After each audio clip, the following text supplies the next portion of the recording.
Hello, welcome back to the MLB DFS slate breakdown for Wednesday, June 25th. We're going over the main slate today. The early slate just kicked off, but we will talk about the main slate. So plenty of time for you to watch this video. Now I'm your host, Tyler Wiemann. Come join us at LineStar. $39.99 per month gets you access to all we do, the props, the DFS. You get all one low price. Now, let's jump in. We're going to start by going over the perfect lineups yesterday, the winning lineups on both DraftKings and FanDuel, and then we will get into the pitchers to consider and stacks. Now, our FanDuel perfect lineup, we got Garrett Crochet. We had a two-man Cubs stack and then one-offs. We did have, Conforto make the perfect lineup. We had Beck, so we did see some of that Coors game in the perfect lineup. 330.6 was that score. And then Jim's 50-10 took it down. They actually had first and second. They tied for first with the same lineup. They duped themselves, won 28 grand instead of the $20K first prize. Congrats to them. They had Crochet. They had a four-man Colorado stack and four-man St. Louis stack. Those two teams just went nuts. 15 runs, together. Dodgers did put up 9. Cubs put up 7, so there definitely could have been some other guys sneaking into the lineups here, but the 4-4 correlation gets it done. Congrats to them, and let's check out the DraftKings perfect lineup here. And we got Suarez, we got Crochet, two guys we definitely talked about, and then we had a two-man Milwaukee stack, two-man Colorado, and some one-offs with the winning lineup, or 245.8 was the perfect lineup score. Winning lineup went to CP for free. 197.25 was their lineup. They won by 9 points. They had Crochet, they had Tyler Anderson. We talked about Anderson being a nice little value spot on the show yesterday. We have a 5-man Colorado, a 2-man Milwaukee, one off of Ohtani. The old 5-2-1 gets it done again. Congrats to CP for free. Let's get it done. Let's check out what we got today.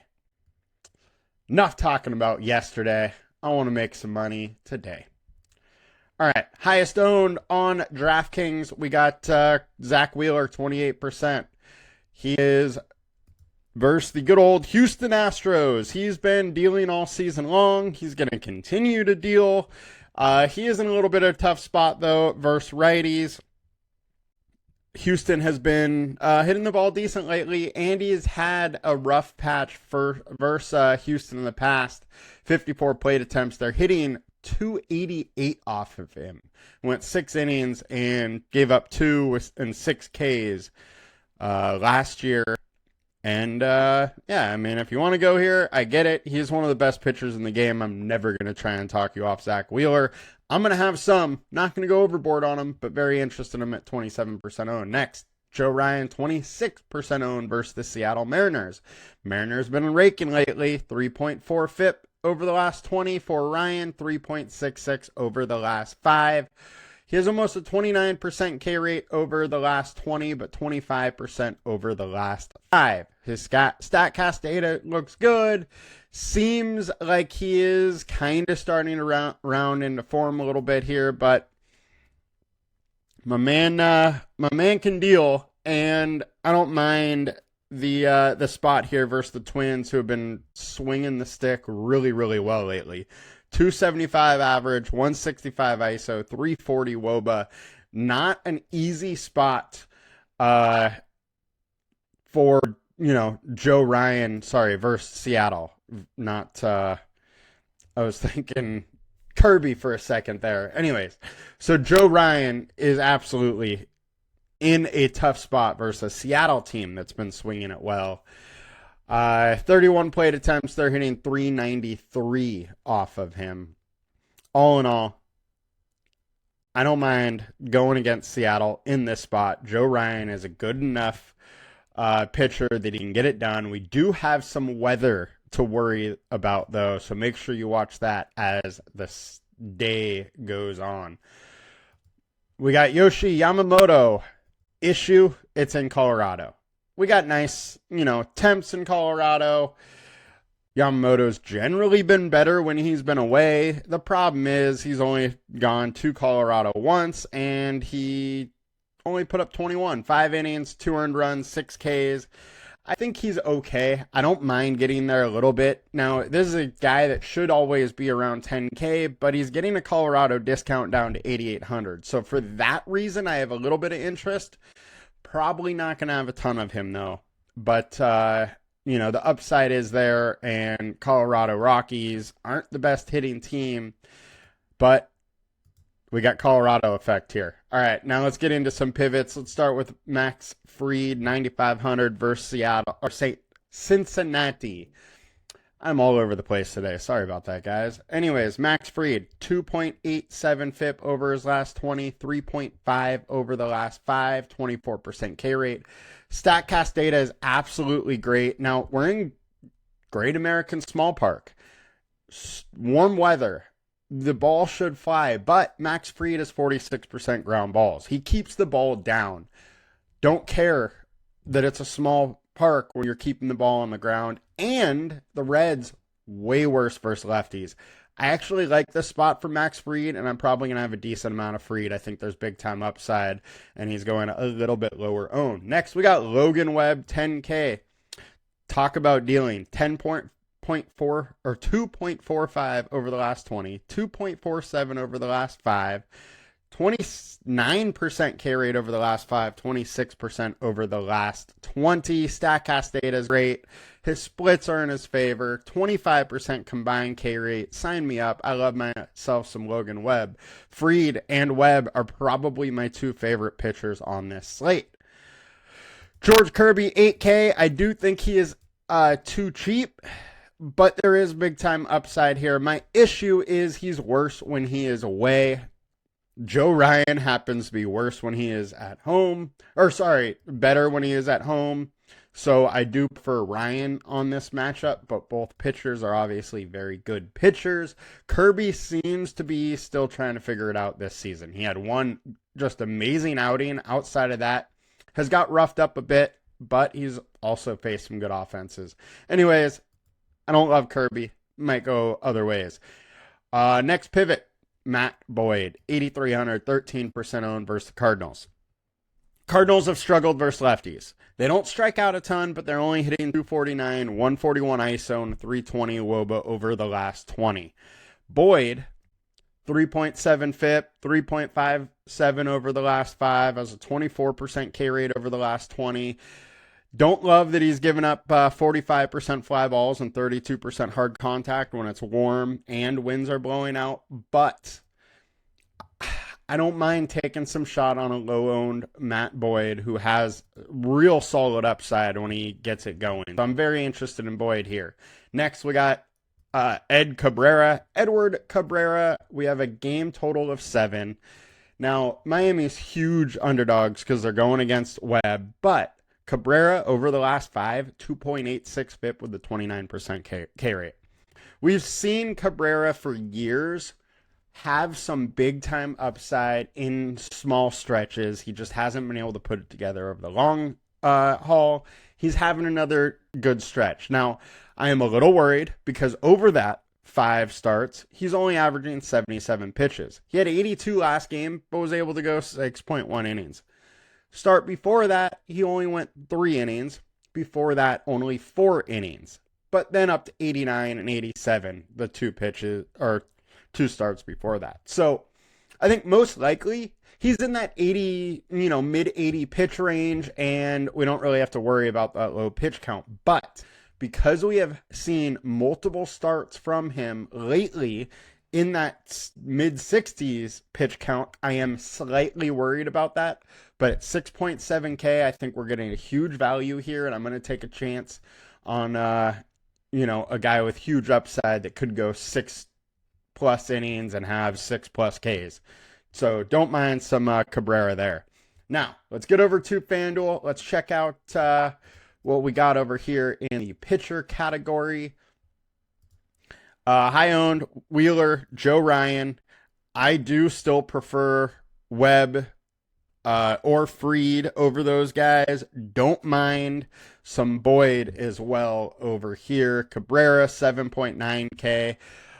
I'm going to have a lot less Cabrera on FanDuel. The reason being is it is so important you get that quality start, just that extra bonus. And I can't trust that Cabrera is going to be able to pitch enough pitches.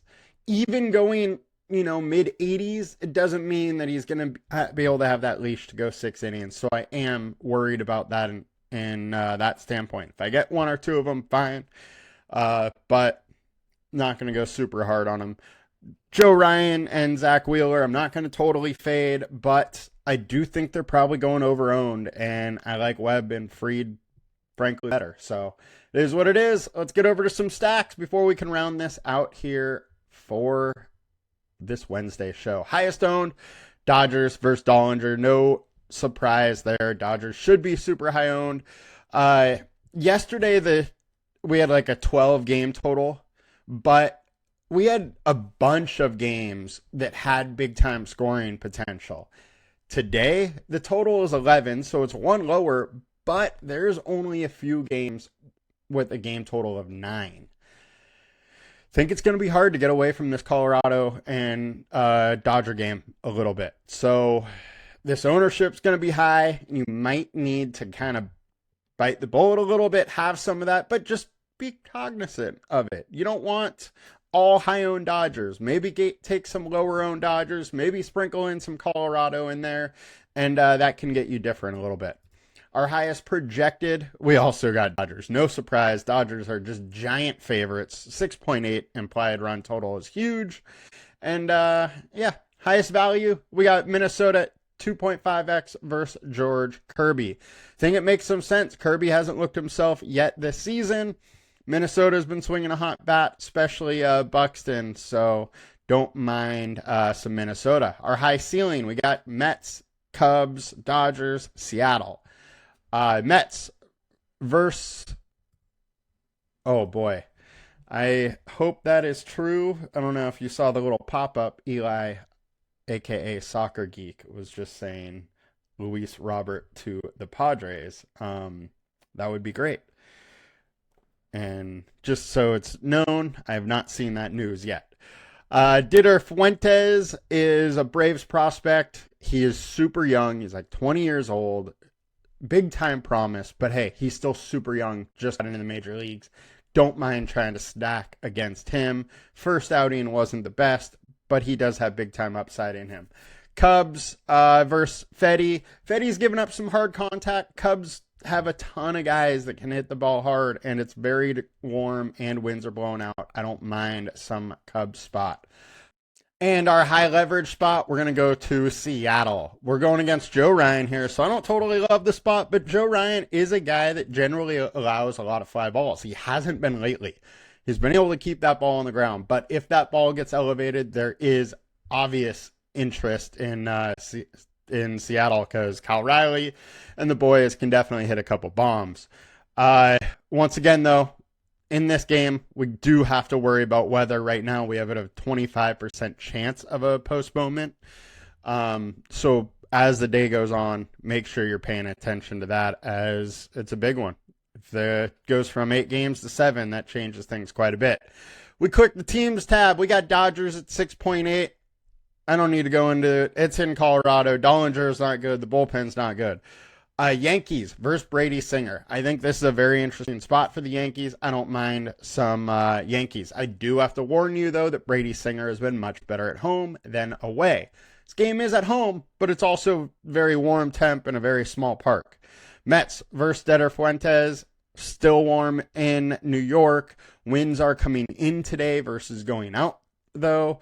So it's not as much of a bump to the Mets bats, but Fuentes wasn't good in his first outing. Is he going to be good in his second? I don't know. He is a nice prospect, but that's what it is. Tampa Bay versus Waka. Don't mind a little versus Waka. Waka can get blown up. 5.28 FIP over his last 5. Cubs, like the spot versus Fedde. I think they're probably going to go a little under-owned. Fedde's solid, but you can't keep those bats down, those Cubs bats down for too long.